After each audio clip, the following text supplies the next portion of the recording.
50 persoas maiores de Guitiriz cursarán estudos este ano pola UNED. O programa sénior da Universidade Nacional a Distancia ten a peculiaridade de achegar ás aulas ao rural.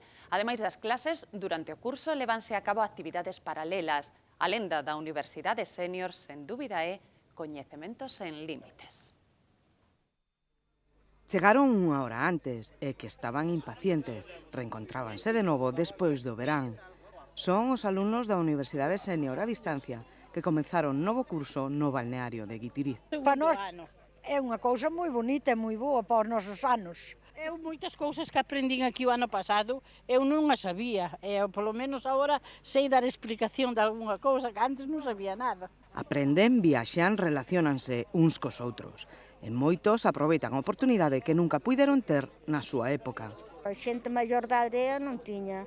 Nós somos do Ayuntamiento de Aranga, e non tiñamos conocimiento ningún. Eu de nena apenas fun á escuela. Precisamente con este obxectivo xurde este proxecto, achegar a Universidade ao campo. Del forman parte, xunto coa UNED, 6 concellos do rural de A Coruña e Lugo. En Guitiriz, o curso do ano pasado tivo tanto éxito que este ano serán 50 os guitiricenses que estudiarán na Universidade Sénior. Veno desde outra óptica. Eu podo poñer exemplos de unha persona de 82 anos que saliu da súa casa por primeira vez e viaxou por primeira vez a través da Sénior. E agora descubriu que sempre me decía que non iba a salir, e descubriu que sí lle gustaban as cousas que conocía. Expertos aseguran que as persoas maiores que realizan actividades formativas e fan uso das novas tecnoloxías teñen unha vida máis sociable e aberta. O que sí está claro é que nunca é tarde para aprender.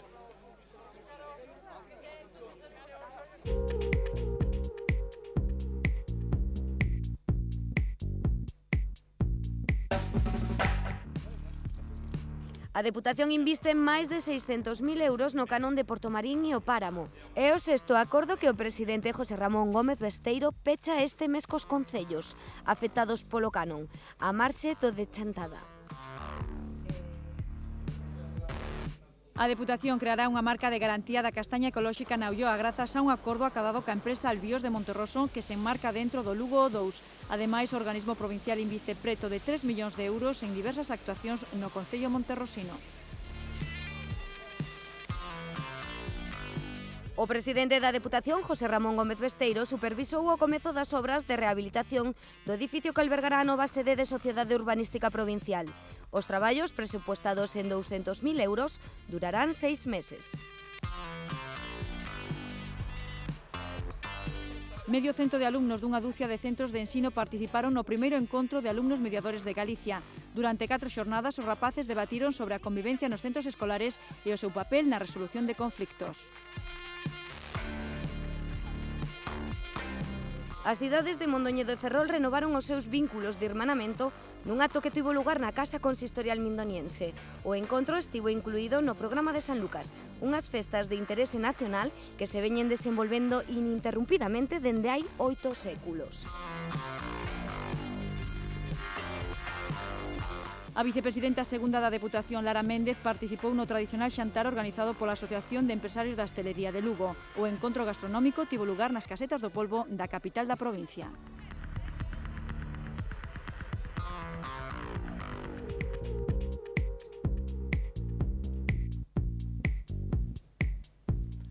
O alcalde de Castro de Rei resposta hoxe ás preguntas que para el recollimos nas rúas deste municipio.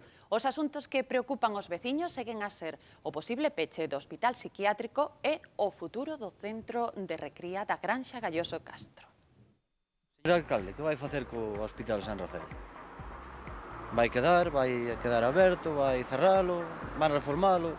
Bueno, pois é unha importante pregunta esta que nos fai este veciño porque é sabido e é coñecido a relevancia e a importancia que o Hospital San Rafael ten para Castro de Ibérez de Lea e, polo tanto, para o Concello de Castro de Rei.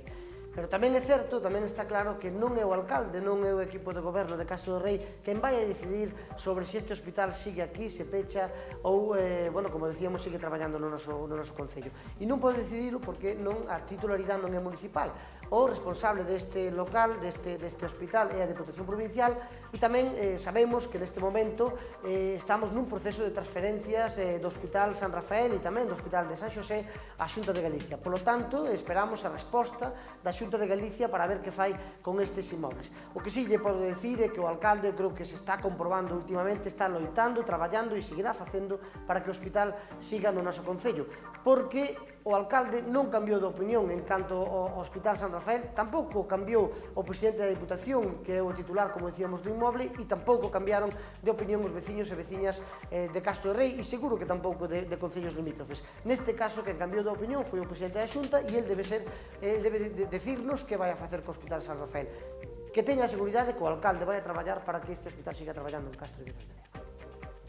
Bueno, o alcalde, que se supoñería logo ao centro de recría para Lugo. Ben, o centro de recría, sin dúbida, vai a ser un dos proxectos estrela que vamos a ter na provincia de Lugo. 10 millóns de euros que se van a invertir, neste caso, na parcela que a Granxa Galloso Castro, que a Diputación Provincial ten en Castro Ribeiras de Lea, por lo tanto se van a invertir en Castro de Rei, pero van a ter unha incidencia supramunicipal, neste caso unha incidencia provincial. Os gandeiros van a ter a posibilidade de recriar esas xatas que despois van a pasar ao proceso productivo cerca da súa casa, o que vai a consistir nun aforro importante económico, e por outra banda tamén o centro de recría vai a supoñer un aumento de postos de traballo, neste caso no concello de Castro de Rei, pero tamén na provincia de Lugo. E eu creo que no momento que por un lado están sufrindo os gandeiros da nosa provincia e por outro lado tamén o momento delicado en canto a postos de traballo, fan que este proxecto sexa de enorme importancia para a nosa provincia. ¿Cómo se van a sustituir los aparcamientos que se han sacado con las obras que se hicieron aquí? As obras que se fixeron en Castro Ribeiras de Lea entendo que foron para reorganizar a Praza de Galicia, a Praza García Abad e a Praza Hermás Fernández Quintana. Neste momento sabemos por onde vai a carretera, por onde teñen que circular os automóviles e tamén sabemos os lugares onde están disponibles para o aparcamento. Isto non sucedía con anterioridade e elo facía que tivéramos un grave problema de seguridade viaria porque, se podía dar lugar a atropelos ou a outro tipo de incidencias. É verdade, ou pode ser que ao mellor teñamos algún aparcamento menos, pero tamén é porque antes se aparcaba de maneira indiscriminada e agora o temos organizado. Eu creo que está mellor desta maneira, con todo organizado, sabendo por onde ten que ir a calzada e por onde ten que estar os aparcamentos. Certo é tamén que os mércores que feira na vila de Castro Ribeiras de Lea pode haber un problema de aparcamento, si é así, pero eu creo que temos outras vías como é a avenida Terrachá, que están cerca da praza e onde hai suficiente aparcamento. E os outros días da semana eu creo que podemos arreglarnos deste xeito. Cando se fai unha obra é posible que crea algún problema, pero xa digo, eu creo que o que temos que evitar son atropelos, temos que evitar problemas de seguridade e creo que neste caso se fixeron. Me gustaría preguntarle al alcalde qué actividades de ocio tiene para la juventud.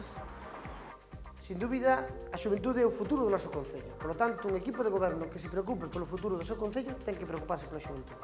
Iso foi o que nos fixemos. Cando nos chegamos aquí había un día do neno e da nena en Castro de Rei, un ano e outro ano en Castro Ribeiras de Lea. Partindo de aí, empezamos a celebrar unha serie de actividades para a xuventude, que, por certo, é a primeira vez que hai unha concellería de muller e xuventude no noso concello. Actividades, por unha banda, en canto a colaboración cos centros educativos, e fixemos actividades de teatro, actividades de animación a lectura, actividades de pintura, de relato curto. Por outra banda, tivemos tamén os cursos de piragüismo no ano 2008 e 2009 moi ben aceptados no río Azumar en Castro de Rei, e tamén podemos falar dos campamentos de verán que tivemos tamén por primeira vez no noso concello e que ademais axudan a que os nosos nenos coñezan o seu concello, que teñen o pé da casa e se convirtan nos mellores embaixadores de Castro de Rei. E tiñamos asinado tamén un acordo coa Consellería de Educación do Goberno da Xunta anterior, polo cal poñeremos en marcha unha serie de actividades fora do horario escolar para axudar a conciliar esa vida laboral e familiar tamén ás familias, que eu creo que é importante.